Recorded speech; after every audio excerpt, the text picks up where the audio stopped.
오늘 아침 뉴스 연구소. 오늘 아침 뉴스의 맥을 짚어드리는 시간이죠. 뉴스 연구소 CBS 김정훈 기자, 뉴스톱 김준일 대표 모셨습니다. 안녕하세요. 안녕하세요. 네, 오늘 첫 번째 연구 과제는요. 수사검사들의 진용을 일단 갖춘 고위공직자범죄수사처가 본격적인 사건 검토에 나섰습니다. 네. 아직은 23명인 검사 정원을 다 채우지는 못한 채 13명의 검사로 첫 발을 떼지만 김진욱 공수처장은 명화 그 최후의 만찬 속에 예수와 제자들 13명을 비유하면서 13명이 세상을 바꾸지 않았느냐, 13명이면 충분하다고 자신감을 나타내기도 했습니다. 무엇이 1호 사건이 될 것인지가 이게 관심인데 다른 기관에서 넘겨진 사건은 1호 사건으로 보지 않겠다는 게 이게 공수처장의 입장이에요. 한편 김학의 전 법무차관의 불법 출국 금지 의혹과 관련해서 연루돼 기소된 이규원 전 대검찰청 검찰과거사 진상조사단 검사는 검찰이 공수처장의 사건 재입첩 요청을 무시했다면서 헌법 소원 심판을 청구하기도 했습니다. 네, 일단 출발했어요. 예.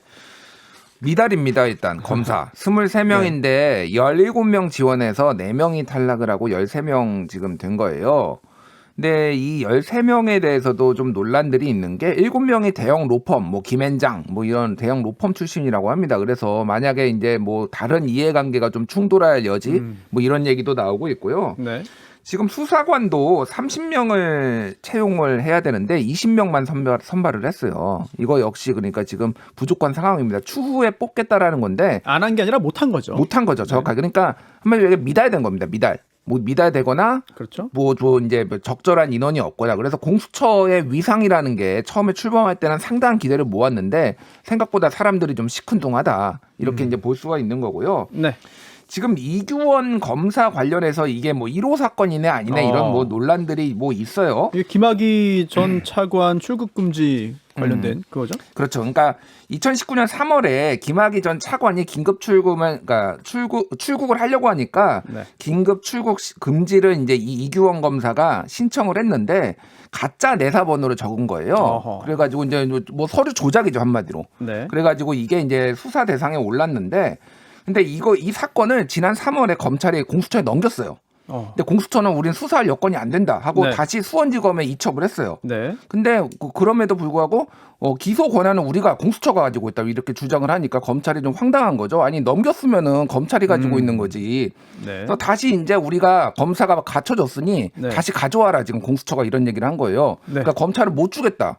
넘겼는데 왜 지금 다시 가져오라고 하냐. 혼란스럽습니다. 그래서 기소를 이제 이규원 검사를 지금 기소를 한 상태에서 지금 김진욱 공수처장이 이 사건을 도로 가져올지 여부를 지금 검토하겠다 뭐 이런 건데 이거는 또 1호 사건은 아니다.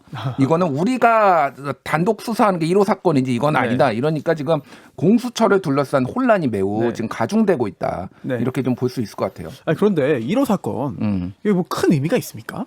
그러니까 아무 의미 없죠, 솔직히. 예. 근데 이제 워낙 언론에서나 뭐 여러 군데에서 이제 의미를 부여를 하다 보니까 왜냐하면은 이게 소위 말해서 정부하고 관련된 사건을 하는 것인지 아니면은 정부와 관련된 사람이지만 이거를 좀 뭐 보호해주는 차원에서 할 것인지 이런 것들이 이제 관심이 있는 거죠. 그러니까 정말로 공수처가 제대로 작동을 하는 것인지. 근데 지금 얘기가 나오는 게 이규원 검사 방금 말씀드렸고 이성윤 서울지검장도 지금 네. 본인의 사건을 공수처로 가져가야 된다라고 본인이 주장을 하고 있어요. 그러니까 다들 소위 말해서 친정부적인 검사들 이런 사람들이 공수처에서 내 거를 해달라. 그러면 공수처의 느낌은 저 봐주려고 이렇게 하는 건가? 이런 느낌들이 이제 막 드는 걸 수밖에 없는 거죠. 그러니까 공수처 입장에서 살짝 난감한 상황입니다. 이게. 참 여러 가지 혼란이 이어지고 있습니다. 말씀하신 것처럼 뭐 1호 사건이 무슨 크게 의미가 있겠습니까? 근데 또 한편으로는 네.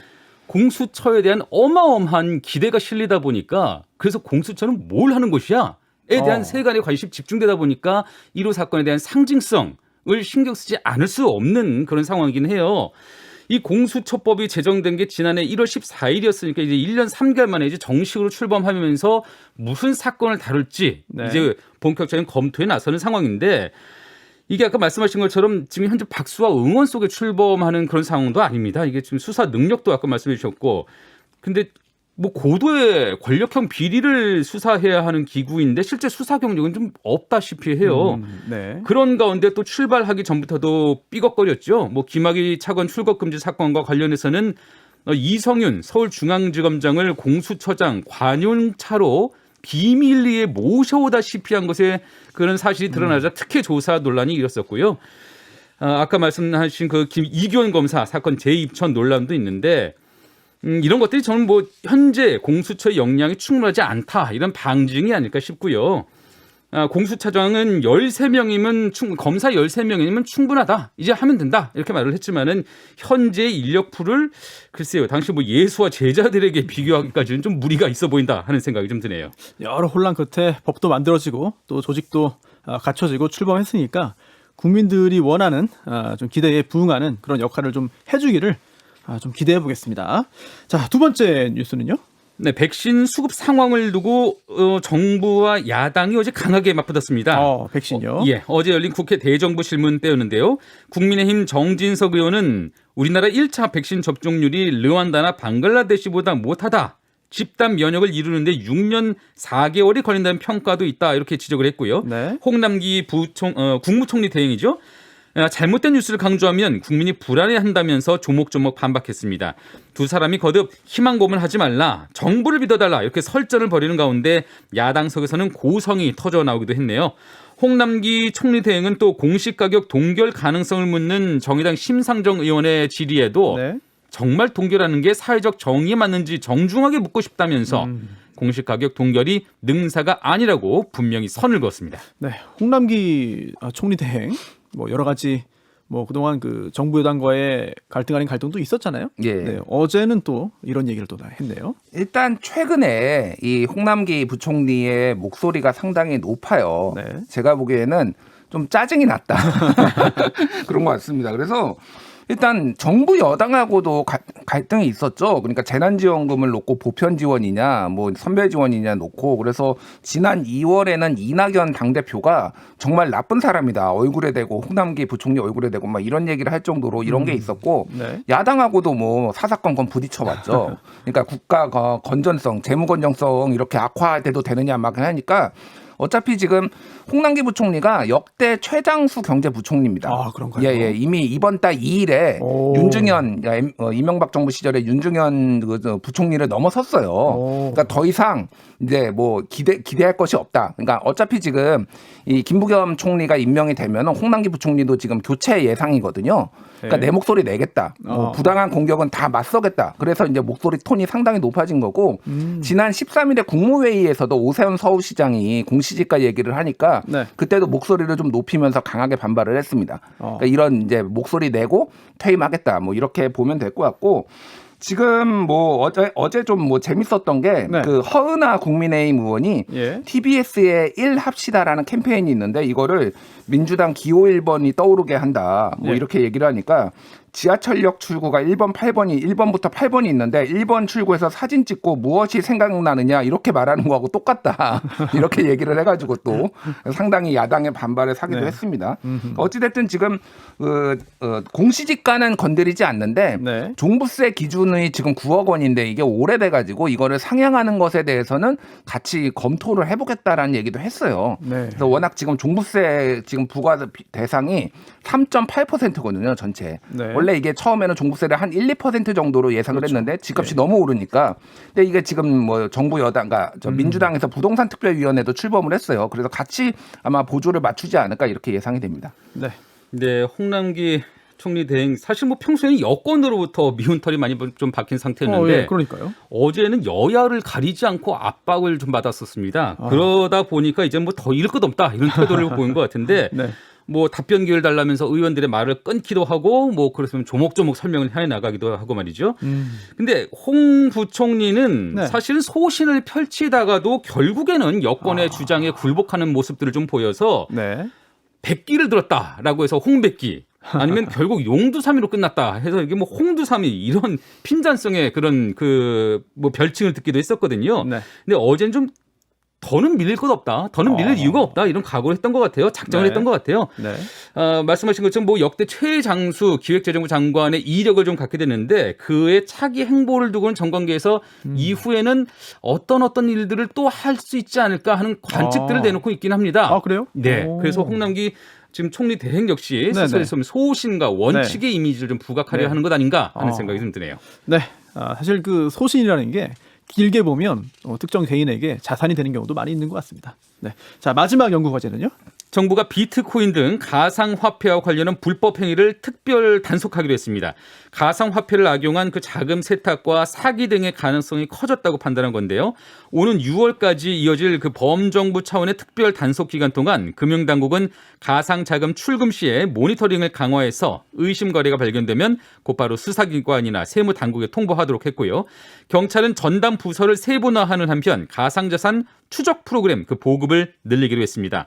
한편 가상화폐 가운데 테슬라 CEO 일론 머스크의 홍보로 유명세를 모은 도지코인의 경우 네. 지난 17일 하루 거래 대금 17조 원을 기록해서 코스피의 그 규모를 넘어서기도 했습니다. 어마어마합니다. 네, 도지코인의 가격은 올해 초와 비교하면 지금 수천 % 올랐다지만은 그 내재적 가치는 사실상 없다고 봐야 해서 거품 붕괴에 대한 우려도 커지고 있습니다. 네, 거품 붕괴 우려가 커지고 있네요. 예. 지금 그냥 몇 개 지표를 말씀드리면은 네. 일단 작년에 코인 이 가상화폐 총 투자액이 357조였어요, 한국이. 네. 근데 지금은 1월에서부터 3월까지 세 달 동안 1,486조. 그러니까 세 달 동안 5배가 된 거예요. 4배에서 5배. 어마어마하네요, 진짜. 그러면 이게 1년으로 이 네네. 추세가 간다라고 와. 하면은 예.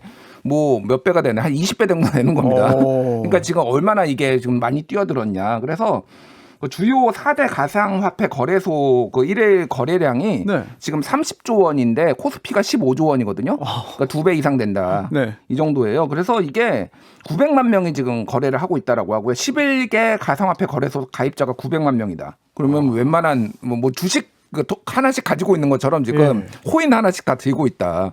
이 정도로 지금 많이들 했는데 이게 지금 그 소위 말하는 김치 프리미엄이라는 게 있습니다. 이거 좀 설명이 필요할 것 같아요. 예, 한국에서 거래되는 코인 가격이 네. 다른 세계 평균보다 한 10% 이상 높다라는 거예요. 이게 단일 거래소가 있는 게 아니라 각자 누구나 거래소를 만들 수 있기 때문에 생기는 현상이죠. 그렇죠. 그래가지고 해외에서 이제 사와가지고 한국에서 팔면은 이게 시세 차익이 벌어지는 거예요. 네. 그러니까 이런 거를 가지고 이제 자금 유출이나 뭐 이런 것들이 있어가지고 정부에서 네. 그런 것들을 강력하게 단속하겠다. 그리고 사기도 엄청 많거든요. 내가 코인의 비법을 전수해주마 그래가지고 300만 원씩 받고 잠적하고 뭐 이런 사기들이 좀 속출하고 있다고 합니다. 비법이 있습니까? 비법이 있겠습니까? 무슨 예. 근데 지금 그런 가상 화폐들 중에서 지금 가장 좀 회자가 되는 게 지금 도지코인이거든요. 예. 근데 도지코인은 사실 블록체인 기술의 장점도 별로 없어요. 그리고 무엇보다 다른 그 비트코인이나 이런 거와 다르게 무제한 채굴이 또 가능합니다. 무제한 발행이 가능해요. 이렇다 보니까 변동성이 너무 크고요. 네. 그 때문에 도지코인을 실제 결제 수단으로 이용하는 것도 사실상 없습니다. 한마디로 내재적 가치가 제로라고 봐야 되는 상황인데 네. 그럼 왜 사람들이 이런 도지코인에 뛰어드느냐, 네, 투자하느냐? 왜요? 네. 이게 더 큰 바보 이론으로 설명하기도 합니다. 이게 뭐죠? 더 큰 바보 이론. 네. 그러니까 실체가 없다 해도 너도 나도 뛰어드니까 그냥 나도 뛰어들어가지고 그 가격 상승 차익을 나도 누려보자는 거예요. 그런 심리예요. 누군가 비싼 가격에 사줄 것이다. 예. 그 전에 팔고 나가면 된다. 한마디로 대단히 위험합니다. 위험하죠. 네. 뭐 누군가에게는 큰 돈을 벌 수 있는 그런 그 기회이기도 하지만 자칫 잘못 판단하고 실행했다가는 큰 손실을 볼 수 있다는 거. 투자는 본인의 책임이라는 점을 꼭 명심해야 하겠습니다. 네, 뉴스의 맥을 짚어드리는 뉴스 연구소. 지금까지 김정훈, 김준일 연구위원이었습니다. 고맙습니다. 감사합니다. 김현정의 뉴스쇼는 청취자 여러분의 참여로 이루어집니다. 트위터, 페이스북, 레인보우 게시판, 그리고 단문 50원, 장문 100원의 유료 문자 샵 1212, 우물정 1212 통해 참여하실 수 있습니다. 김현정의 뉴스쇼, 여러분과 함께 만듭니다.